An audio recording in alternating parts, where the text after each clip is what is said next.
For those unaware, I've stupidly decided to update every single Minecraft structure and turn it into a functional data pack. So far, I've done the Nether Fortress, Desert Pyramid, Taiga Village and Plains Village. Although not all of these are fully complete yet, but don't worry, it will be done, I think. This time, however, I'll be focusing on what is probably my most requested structure, the Stronghold, originally released in 2011 and having had basically 0 updates since then, which, knowing Mojang, will probably stay that way for the next 15 years as well. So I'm gonna take it into my own hands. Yes, I know I'm definitely not the first one to do this, but mine is cooler.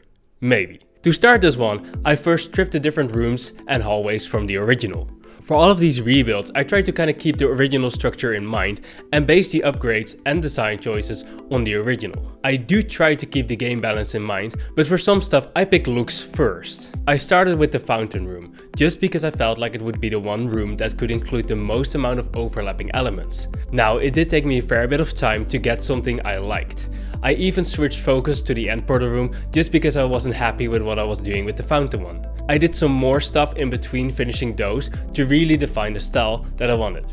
But eventually I got something I liked and was able to start repeating the style to all the different sections of the structure. I worked on a pretty big version of the library room that even includes a small room with an end chest as a way to show that to the player. I also created the first hallway and the endpoints for these hallways. I then simply started creating a bunch more hallway variants to make sure every version of the structure feels somewhat unique. I gave some of those multiple exits as well as creating some stairways to make sure the structure would still feel as maze-like as its vanilla counterpart. Talking about variants, I've been getting some feedback from people, one of whom actually matters but keeps informing me about stuff I should try because they are smarter than me. This time they were bringing up the use of processors in my structure generation. Seeing as you're watching me, I'll just be assuming you're stupid and don't actually know what those are. So, for those people, let me explain. In this context, processors allow you to replace any block in your structure with another block. This process can be randomized, allowing you to decide the odds of a block being replaced with something else, creating a randomized noise pattern of these blocks. Now, you're probably thinking to yourself, if you know what they are, why haven't you used them yet? Well, that's because of the noise pattern, which is a texturing type I generally do not like. I prefer my texturing to be more like a gradient, as well as placing my, for instance, moss blocks in corners or closer to the floor where more moss would gather. So if I wasn't planning on using them, why am I telling you this? It's because I'm a genius and found a great way to use processors whilst maintaining some form of a gradient. What I did was the following. Apologies if this gets long and complex. I added multiple layers of different stone bricks, moss, then cracked and then normal. From there I added code that made it so mossy can turn into cracked and normal bricks at about a 25% odds. Then cracked can turn into mossy and normal at about 50-50 odds, and normal can turn into cracked and mossy at about a 25% odds again, leaving you with a decent but mostly random gradient. If you're getting lost, don't worry, I'm not even sure what I'm saying. But hey, this is a great moment for you to, like and subscribe to the channel. I went on to do the same process for the floors, making the centers cobblestone and then andesite and then stone. Using the same processor, I made cobblestone more common everywhere, but just less likely the further you go from the center, creating pathways that look rougher in the more walked on areas. I know there's an argument to be made that it should be smoother in those areas, but I like this more. Feel free to leave your complaints in the comments. Anyway, after starting this, I realized I could include a lot more things in this system. I randomized the ceiling texture, made it so ladders, oak trapdoors and cobwebs could be replaced with air to look broken, and did some of the carpets in the same way. I also, of course, had to include slabs and stairs in this texturing process. Those ended up causing me some trouble though. It seems that when a block is updated via this method, it doesn't remember its original orientation or any other variation applied to it, meaning that it would reset it to what it would consider the north position, or in the case of the slabs, to the bottom position. Luckily, this could kind of be fixed by forcing the variation in the code.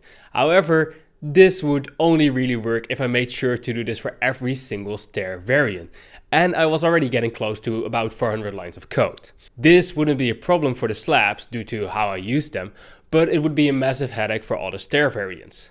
Now, if you're wondering why there is no way to keep the block data when transforming something into the same block type, that's beyond me. So let's just hope I'm stupid and I'm missing something. Feel free to let me know.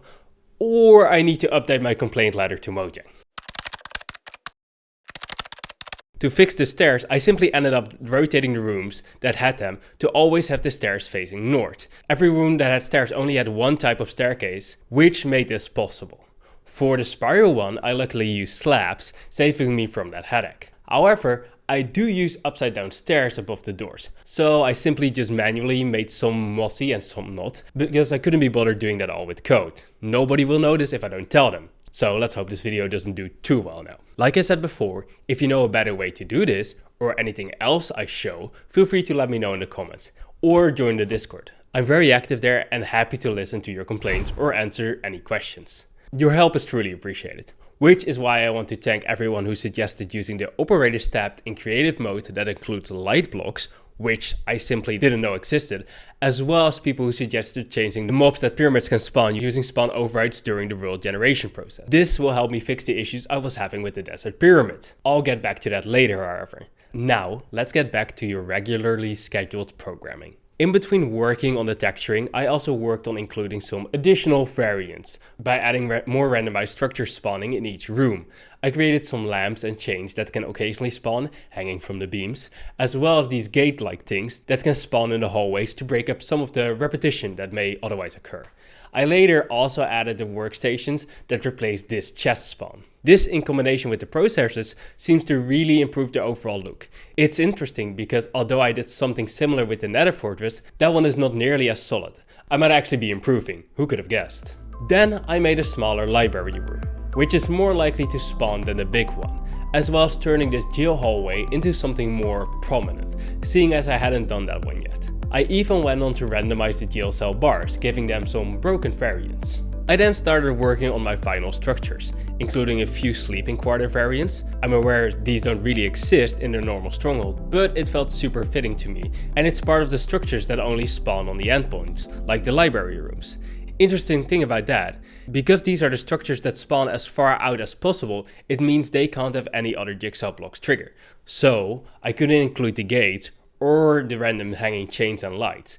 I don't believe there's any good way around this with the setup I currently have, but if I find a better method, I'll make sure to update the setup in the future. I also do understand these rooms give you a lot of free bats to fight the dragon with, but honestly I don't consider that super game breaking or problematic. Sweaty people will be sweaty no matter what, and Dream doesn't need my datapack to help him cheat. He'll do that anyways.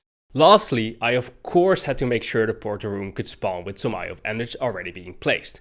To do this, I went back into the processor file and added this bit of code, making the odds of any frame having an Eye of Ender be 1 in 10, which Google AI told me would be the correct odds. Now, because I don't trust AI, I went to check the math myself. Apparently there's a 1 in 1 trillion chance of a 12 eye end portal spawning. Doing 1 in 10 to the power of 12, I did in fact get those odds. Then when writing this script, I saw that the wiki also just says this. So that was a waste of time. After finishing that, all I had to do was some behind the scene testing and tweaking, allowing me to once again finally say, let's roll those beauty shots.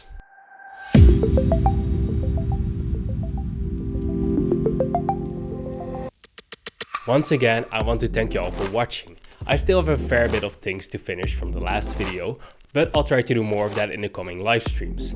If you want some extra notifications, or just want to chat with me and the rest of my community, check out the Discord. And of course, if you enjoyed this video, make sure to give it a like, and if you haven't already, consider subscribing.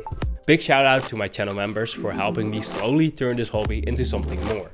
Like I said, I still need to make some updates to the previous structures, but I will do so soon enough. And I'm planning to do a video later on going back to some of the earlier structures I did, like the Nether Fortress, to add some stuff that I feel like it's currently lacking, compared to the new stuff I'm making. Like, for instance, the processors. If you made it this far, please let me know what structure you would like to see next. And if you're interested in checking out what I've done so far, you can find a link to the current version of the datapack in the comments below. I hope to see you all again soon with the next video.